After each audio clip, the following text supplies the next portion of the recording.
Você abre um livro e tá lá a primeira página. Fulano, livro tal, edição tal, cidade tal, editora tal, ano tal. Isso é uma folha de rosto. Tá, o que é folha de rosto? Folha de rosto é como se fosse a identidade do livro. Tanto que ele tá logo ali na primeira página para você já identificar. E tal como uma identidade, ela traz informações bem específicas, aquelas que a gente pode precisar saber a qualquer momento. Essa folha de rosto segue um padrão e não adianta muito você querer fugir dele. Então, caso você resolva editar o seu livro por conta própria e ser um autor independente, talvez seja bom você saber como é feita uma folha de rosto, quais são os requisitos básicos para essa parte tão importante do nosso livro, e por isso que eu decidi falar sobre isso hoje. Ah, se você pretende fazer uma faculdade, saiba que você também vai precisar usar folha de rosto em todo o trabalho acadêmico que você fizer, tá? Então vamos dissecar os elementos da nossa folha de rosto. A primeira coisa que aparece sempre é o nome do autor ou os nomes dos autores, se forem mais de um.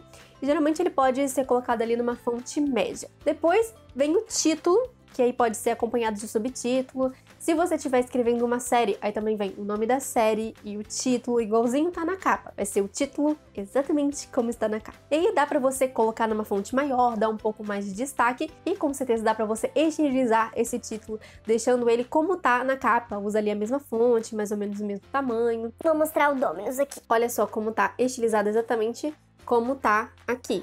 Eu usei a mesma imagem. Dá pra usar uma fonte mais simples também, fica ao seu critério, mas geralmente a gente usa ali mais ou menos como tá na capa. E um pouco mais abaixo do título, a gente tem a edição. Se você tá começando agora como escritor e ainda vai publicar o seu livro, você provavelmente vai ficar colocando ali primeira edição por um bom tempo, mas não se preocupe que daqui a pouco você já tá fugindo. A Maia, a gente já tá na terceira edição. E a edição vai estar seguindo o padrão ali do Arial 12 ou Times New Roman 12, aquela fontezinha mais básica e pequenininha realmente. E nesse mesmo padrão, só que lá embaixo, nas 3 últimas linhas da sua folha de rosto, você vai ter 3 informações super específicas que tem que estar na mesma ordem. Cidade, editora e ano. Mas tia Jéssica, eu quero ser autora independente, então eu não vou ter uma editora. Bom, se você está sendo autor independente, você está editando seus próprios livros, você, obviamente, é o seu próprio editor, a sua própria editora. Então, não hesite em colocar o seu nome completo ali, onde vai o nome da editora. Eu mesma fiz isso lá nos meus primeiros livros. Hoje em dia, eu já tenho a minha mini editora, que publica os meus livros e os livros do meu pai, então eu coloco o nome dessa editora que a gente fundou, mas não tem problema nenhum você usar o seu nome completo. Detalhe, use o seu nome completo mesmo que o seu pseudônimo seja diferente, seja estilizado ou seja abreviado. O meu, por exemplo, meu pseudônimo é Jéssica Sainz, mas lá na editora eu colocava Jéssica Sainz Gomes Leal, nome inteiro. Porque uma coisa é o seu eu autor e outra coisa é o seu eu editor.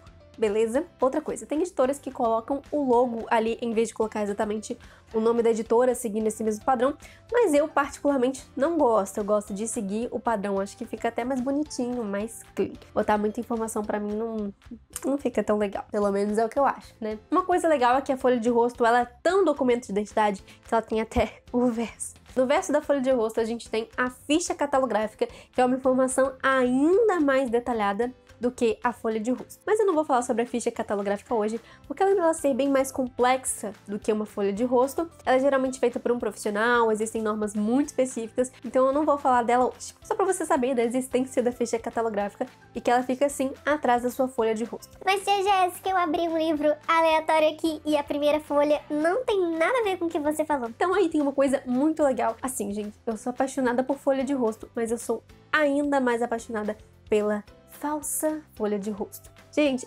a folha de rosto, ela é tão identidade que existe até a versão falsa dela, que é essa tal falsa folha de rosto. É uma página que precede a folha de rosto para a pessoa que abriu o livro ter uma visão um pouco mais diferente ali. E para a falsa folha de rosto existem 2 grandes padrões.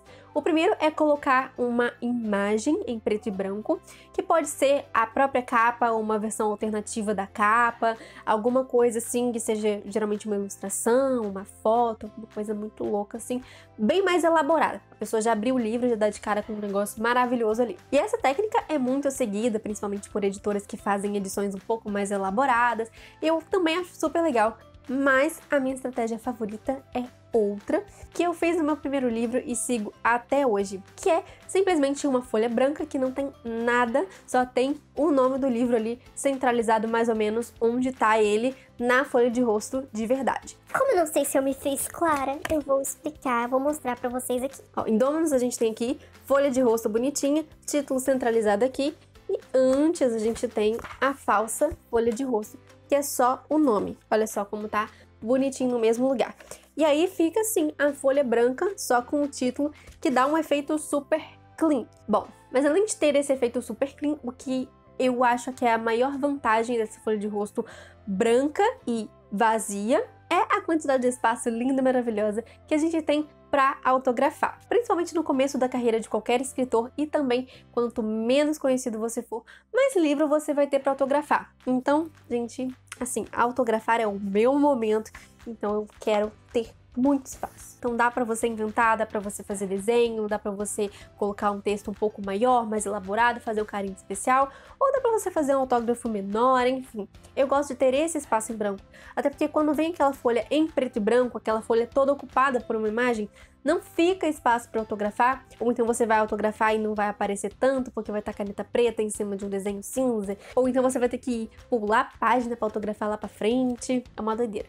Por isso que eu realmente prefiro deixar a folha mais clean, assim, com ela mais toda em branco, só com o título. Eu acho uma forma muito sutil de você começar um livro abrindo e estando ali simplesmente o título. Agora eu vou contar pra vocês um segredo sobre a falsa folha de rosto que as pessoas geralmente não contam. Esse segredo é um dos maiores benefícios da nossa falsa folha de rosto, principalmente se ela for branca como a que eu prefiro. A situação é a seguinte, a gente vai lá, tá lá dando muito autógrafo, beleza, aí de repente a gente erra o autógrafo. Ou então a pessoa foi lá, falou que queria comprar o livro, mas esqueceu o cartão e... ai, não vou poder comprar agora, vou embora.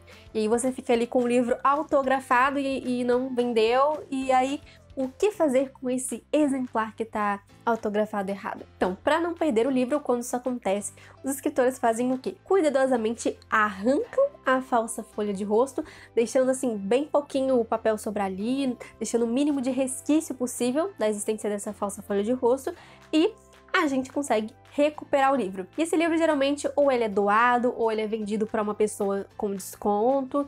Enfim, a gente consegue aproveitar esse livro, autografa ali mesmo, na própria folha de rosto mesmo, e não perde esse exemplar. Então é uma grande vantagem, mas também é um grande segredo dos escritores. Mas se você tá aqui, porque você pretende ser um escritor, então você já sabe desse segredinho nosso. E bom, gente, essa foi a dica de hoje. Não esquece de deixar seu coraçãozinho se você gostou desse vídeo e até a próxima dica.